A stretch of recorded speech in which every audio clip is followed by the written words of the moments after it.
Hello everyone, and welcome to today's lecture on introducing China's business culture.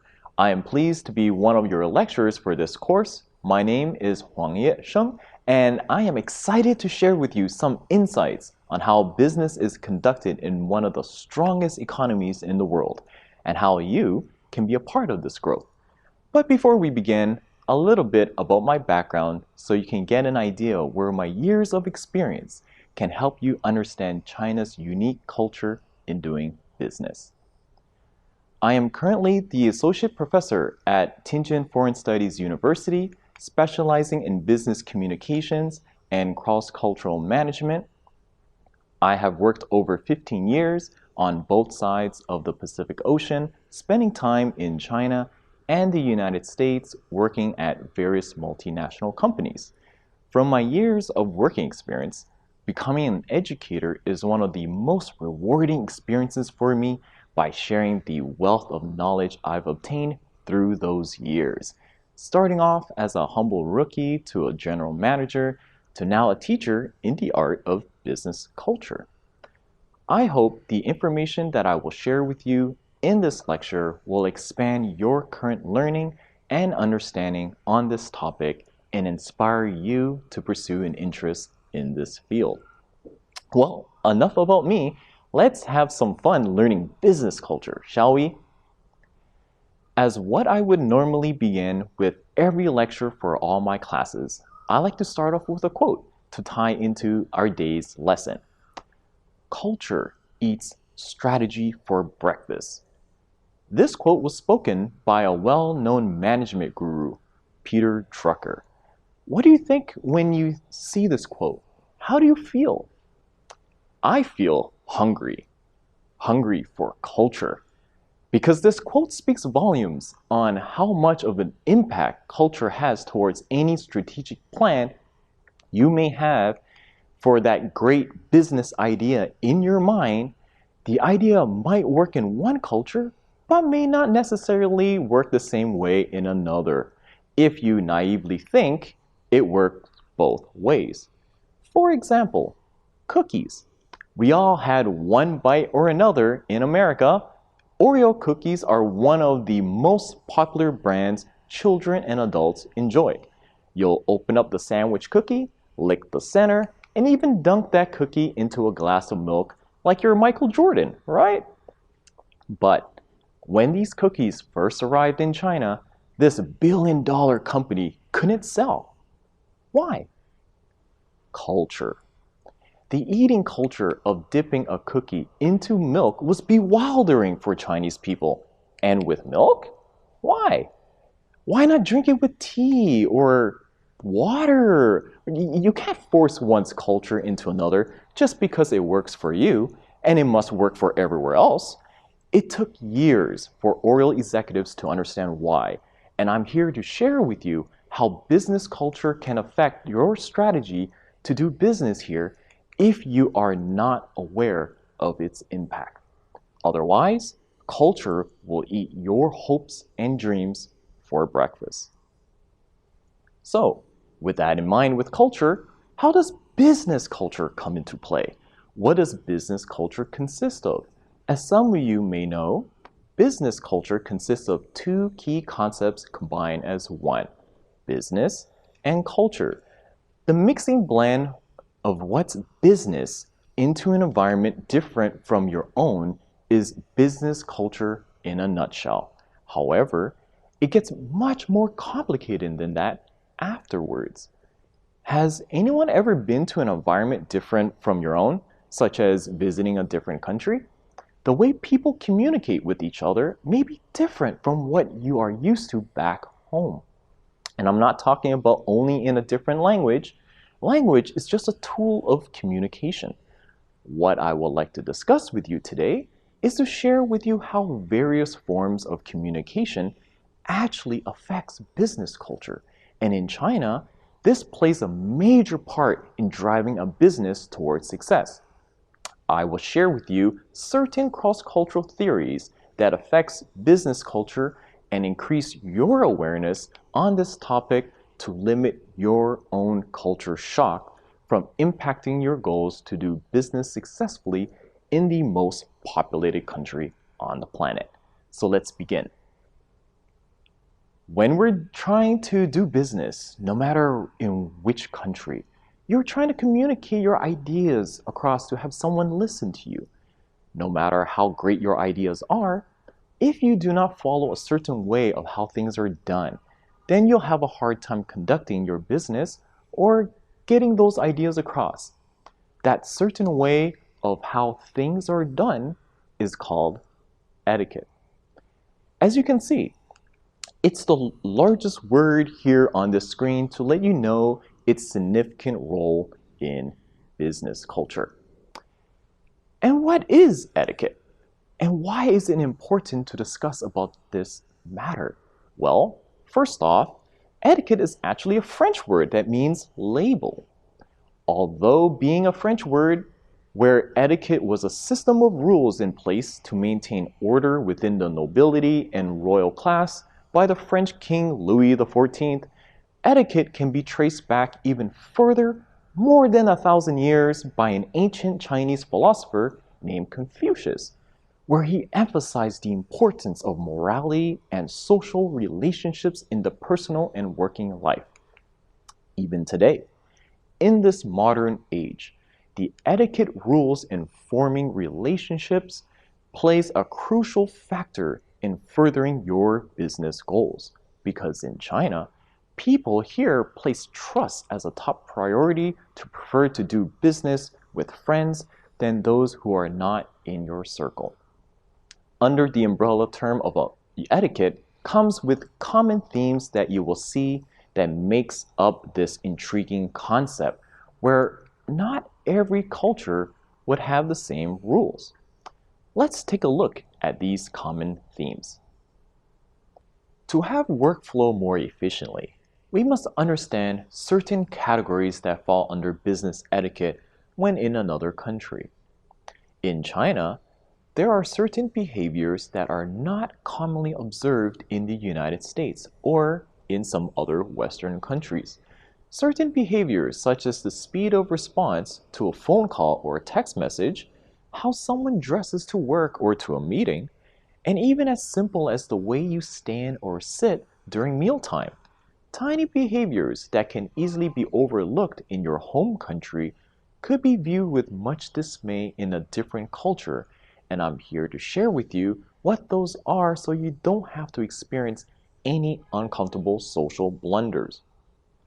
Here are some of the common themes of business etiquette that a foreigner should be at least aware of before carelessly stepping into a world class of shocks. The first one, modes of communication. Second, body language. Third, dress code. Fourth, dining. And fifth, social management. Let's start off with the first one, modes of communication. Here, communicating in China, there are plenty of modes of communication, no different from how people communicate in the United States. But how you communicate is where it differs. We have three major modes of communication that we can see in ordinary life, using emails, instant messaging, and making phone calls. Let's take a closer look with each one. With using emails as a form of communication, we would think with the advent of the internet and the rapid growth of China, this would be a very common way to communicate. However, this is not the case. People in China do use emails, but in a limited capacity due to the time it takes to check, receive, write, rewrite, edit, attach files, if any, and all that jazz to write a formal letter to make sure your font size is not too big, not too small, but the right size that fits for all. In which this will lead us to our next slide on why this is the case. And because not a lot of people in China frequently use emails, that means do not expect an immediate reply within the next 48 hours, which would be a common professional courtesy to respond within that time in the United States. If you want speed, the faster way to communicate, which is widely used in China, is instant messaging. And speaking of which, instant messaging.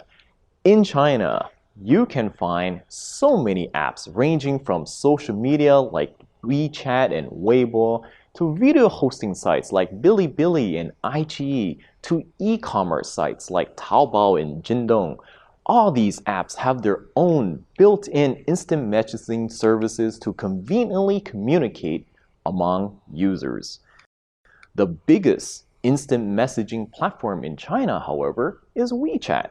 It's an app similar to WhatsApp, but can do so much more in the realm of business, where shoppers and vendors can submit funds electronically, and companies have taken advantage of WeChat's platform by creating a mini page that is similar to a website but used on a computer, but in a very user-friendly format to navigate around and attract potential customers in a quicker, eye-catching attention. With the high percentage of mobile phone users in China and the convenience of holding a computer-like device in the palm of your hands, Chinese locals do not find a need to carry a computer with a full-size keyboard to type a lengthy reply or check for notifications when they can do it quicker and easier with the thumbs on their mobile devices. Typically, there's a desktop version of these apps that you can use on your computer, but it goes the opposite with apps made for the Chinese market, where the apps are more full-scale compared to their desktop counterparts. Now, speaking of mobile devices, not only can you use all those various instant messaging apps, surf the web, go online, and so forth, you can do what a cellular phone was originally meant to do: make a phone call.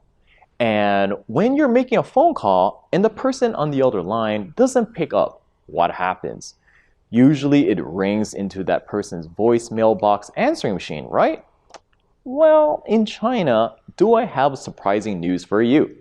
There's no voicemail service available to leave a recording of your beautiful voice message.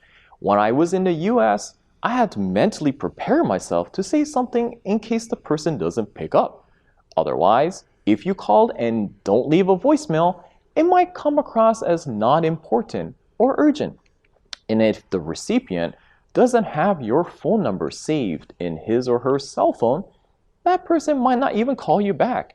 Because if you care enough to be called back, you'll leave a voicemail stating the purpose of your call. In China, there isn't this option to leave a voicemail unless the phone user specifically requests such service with their cellular network provider. Interesting difference, right? So don't be surprised if someone does call you repeatedly if you don't pick up, because it could be a sign of an urgent call. Now, on to the next important business etiquette, and that's body language. Body language is often overlooked because we have developed a habit on doing things naturally based on our own character, raised in an environment with its own social norms. Meaning, how you act and behave in certain circumstances would be considered completely normal, such as saying good morning to a stranger walking by, or nodding your head hello as you enter an elevator going to work. But these little gestures might not work the same way in a different cultural setting.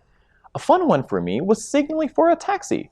The days long before Uber was invented, you'll have to wave down at the street curb to get the attention of a taxi driver.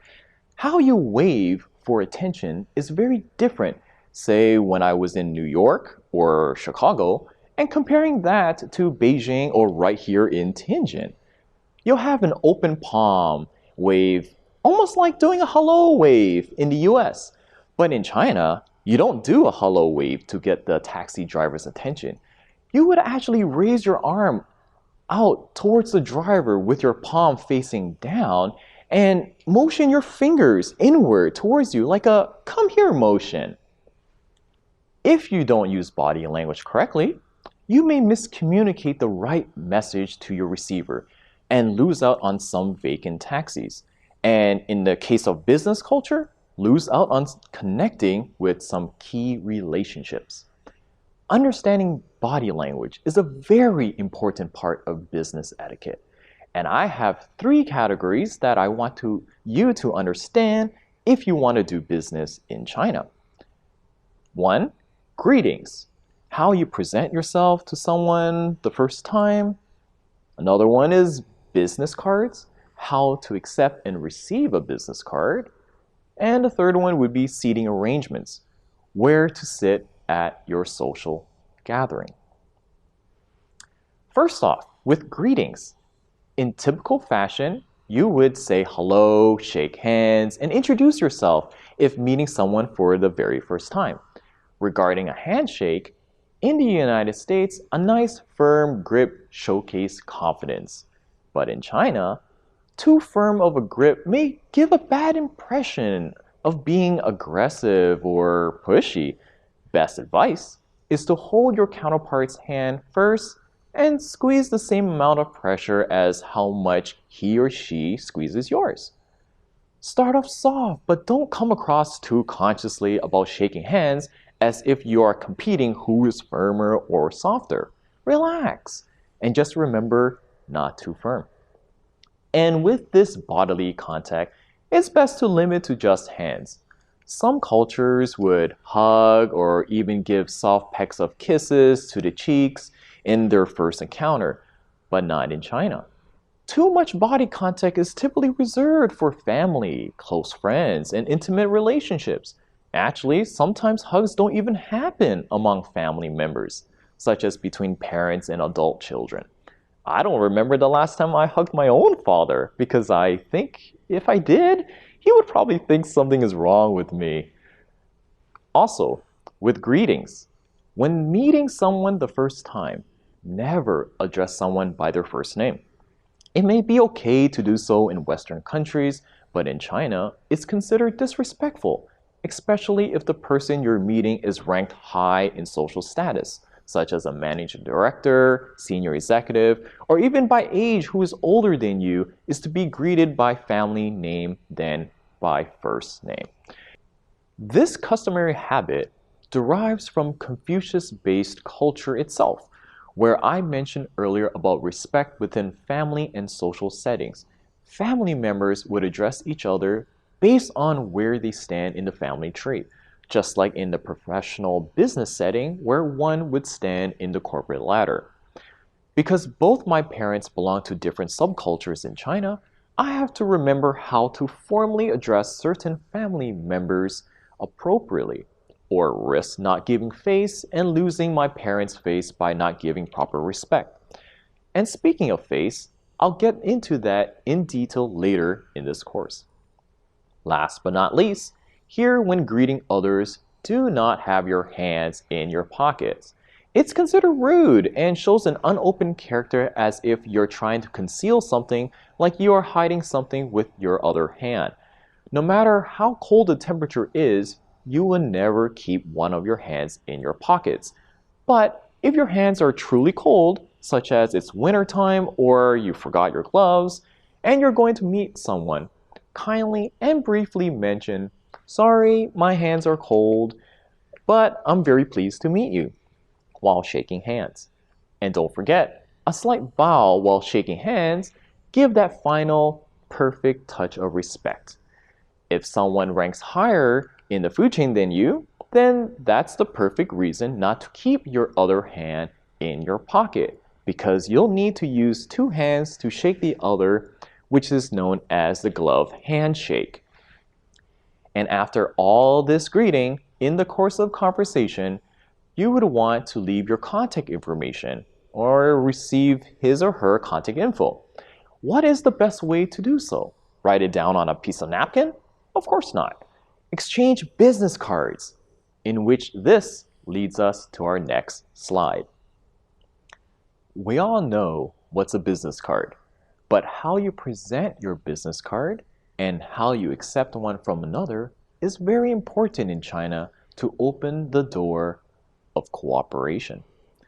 A lot of foreigners coming to China or any Asian country handing out their business cards with one hand as if you're just tossing an advertisement card shows neglect and carelessness to the content inside the card. If you want someone to truly give you a call, handle your contact information with care, such as with two hands. Otherwise, the only people who would care giving you calls are telemarketers, and I think you could care less about picking up those calls, right? Therefore, as seen in the picture here, present your business card with two hands. In addition to this, when presenting it, make sure your card is facing up and the side where it is readable is turned to their side. So based on the picture here, on this slide, who do you think is giving the business card? The person on the left or the person on the right? The answer is the person on the left. Because as you can see, the readable part on the card is reading from the right side point of view. If the person on the right is giving this card, then that means the card is upside down and the person on the left would have a hard time reading it.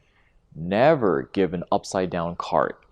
This shows unprofessionalism and you don't want to give that part of you to that person as well. When receiving a business card, take the time to look at it. Don't immediately put it away. Show that you care because a demeanor of respect is highly valued in Asian cultures. And by looking at the person's business card, make a compliment of the card. Any compliment, but be genuine about it. For example, mention about the logo design, or the font, or the slogan, or anything that is unique about the card. Mention something nice about it. Lastly, if the person you are speaking with for some reason forgot his or her business card, or it ran out, this is your opportunity to ask for that person's WeChat contact info. Like how I mentioned about WeChat earlier in this lecture, this app is often used for work communication purposes too. Next up, seating arrangements. This is probably by far the most complicated part for foreigners to understand at first sight regarding business etiquette. Because when you approach the dining table, especially if you arrived early, you would think of occupying the closest seat available to you or sit next to the person of interest, right? In China, it doesn't work that way. Where you sit tells everyone indirectly at the table who you are, meaning how important are you to everyone there. I remember as a kid, when my family would have reunions, we have different sets of tables, one for the adults and one for the children. When I got old enough, about teenager, and moved to the adult table, I felt like I got promoted and quickly sat at the table to display my VIP status to my younger siblings who were still at the children's table. But oh boy, little did I know the mistake I've just made. My mom witnessed my naughty behavior and quickly barked at me to get off the seat and wait until you're seated. I was thinking, no one is around sitting down, so why can't I have a seat first? Turns out the seat I was sitting in was the head of the table. And in Chinese culture, the seat facing the door is the head honcho. And that was reserved for my late grandpa. And where I ended up sitting at was the seat closest to the door. Very different. But in my mind at that time, I thought, okay, fine. I won't sit there because it's grandpa's seat. So the seat I'm taking is still at the adults' table. So that's still cool with me, especially the seat where I was told to sit was closest to the door, meaning I could plan my escape after finishing my meal in smooth fashion. Plus, when new food is being served, it comes over my shoulder and I could get first dibs. Oh, how wrong I was again. And I'll explain more with this story in another slide because seating arrangements at the dining table deals with food. And believe it or not, there's etiquette surrounding food as well in China. So with my childhood story on where I'm allowed to sit corresponds to my life into actual adulthood when doing business in China. the person who sits at the head of the table is the host or the inviter of fellow guests. So as you can see in this picture here on the slide, that would be person number one. When you're invited to a business dinner, it's highly preferred for you to wait until the host tells you where to sit down. And once you're seated, please sit appropriately because you don't want to slouch or lean back where the chair's front feet are off the floor, or lift one of your legs to sit cross-legged, no matter how comfortable that seating position may be to you. But they're clearly all unprofessional behavior. And talking about unprofessional behavior, I get plenty of questions by foreigners on how to dress for such dinner occasion, which shall lead us to our next topic, dress code. And this concludes the first part of China's business culture. I will share with you the other part shortly.